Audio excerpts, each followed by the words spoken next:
The Story of the Three Bears by Robert Southey. Once upon a time there were three bears who lived together in a house of their own in a wood. One of them was a little small wee bear, and one was a middle-sized bear, and the other was a great huge bear. They had each a pot for their porridge.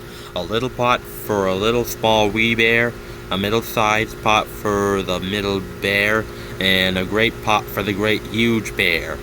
And they had each a chair to sit in, and a little chair for the little small wee bear, a middle-sized bear for the middle bear, and a great chair for the great huge bear. And they had each a bed to sleep in. A little bed for the little small wee bear, a middle-sized bed for the middle bear, and a great bed for the great huge bear.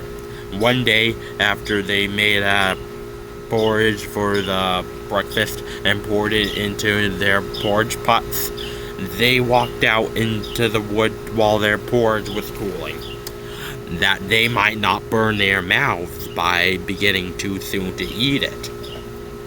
And while they were walking, a little old woman came to a house. She could not have been a good, honest woman. For first, she looked at the window, and then she peeped in at the keyhole, and seeing nobody in the house, she lifted the latch. The door was not fastened because the bears were good bears who didn't nobody any harm and never suspected that anybody would harm them. So the little old woman opened the door and went in, and well pleased as she was when she saw the porridge on the table. If she had been a good little old woman, she would have waited till the bears came home, and then perhaps she would have asked her to breakfast.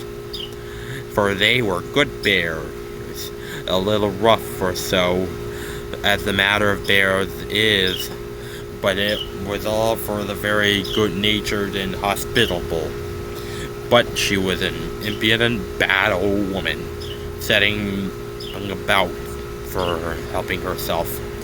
So she tasted the porridge of the great huge bear, and that was too hot for her, and she said a bad word about that. Drat!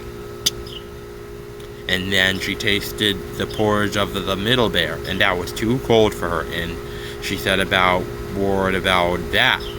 Bother!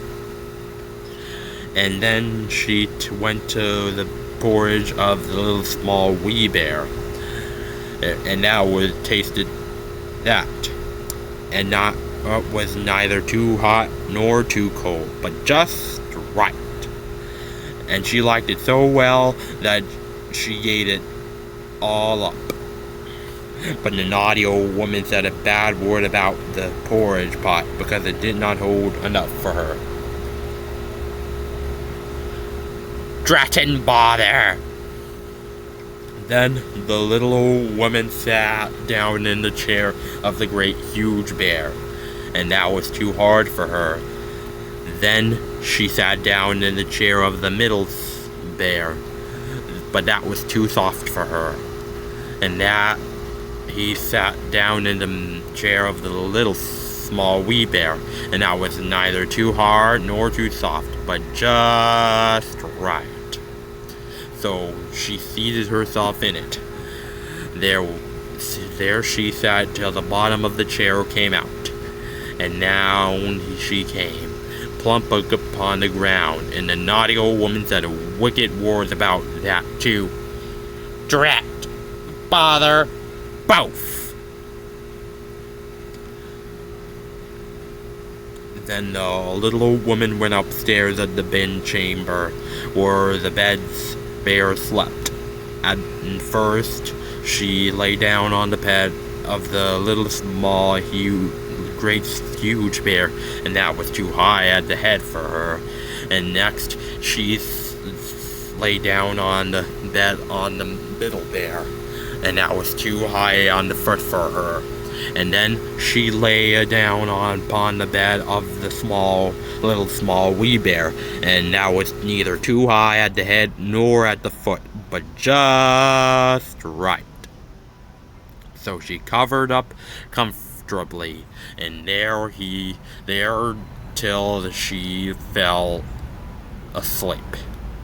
By this time, the three bears thought their porridge was to be cool enough, so they came home to the breakfast. Now, the little woman had left the spoon of the great huge bear standing in his porridge.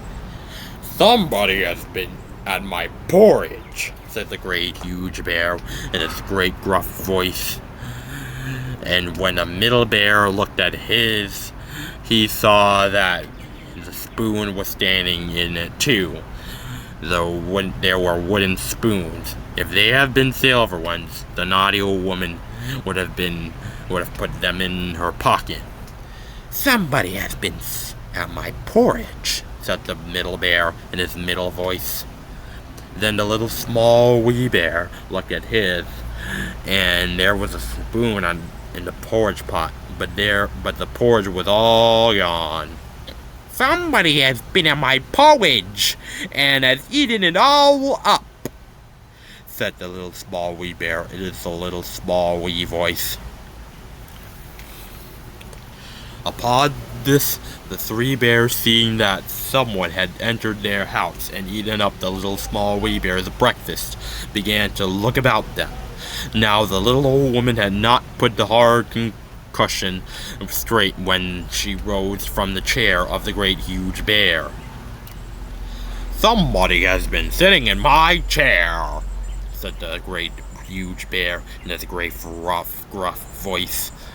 And then the little woman had squatted down the soft cushion of the middle bear.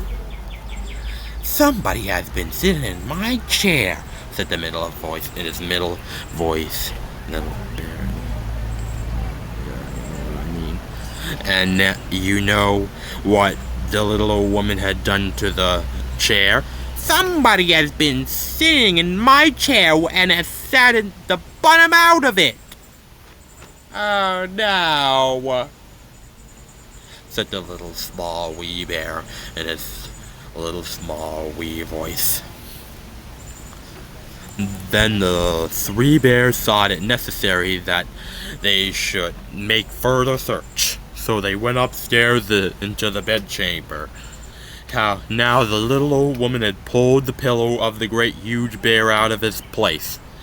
"Somebody has been lying in my bed," said the great huge bear in his great gruff voice.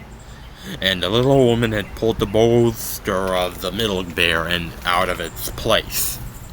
"Somebody has been lying in my bed," said the middle bear in his middle voice. And when the little small wee bear looked at his bed, and there was the bolster in its place, and upon the pillow was the little old woman's ugly, dirty head, which was not in its place, for she had no business there. "Somebody has been lying in my bed, and here she is," said the little small wee bear in his little small wee voice. The little old woman had heard in her sleep the great gruff voice of the great huge bear, but she was so fast asleep that it was no more than the moaning of wind or the rumbling of thunder, and she had heard the middle voice in the middle of the middle bear, but it was only as if she had heard someone speaking in a dream. But when she had the little small wee voice, or the little small wee voice of the little small wee bear, it was so sharp and so shrill that it awakened her at once. Up she started, and she saw the three bears on the side of the bed, she tumbled herself out of the other and ran to the window. Now the window was open, because the bears, like good tidy bears as they were, always opened their bedchamber window open. But because the bear, when they got up in the morning, out the little woman jumped, and whether she broke her neck in the fall or ran to the wood and was lost there, or found her way out of the wood and taken up by the constable and sent out to the house of correction for a vagrant as she was, I cannot tell.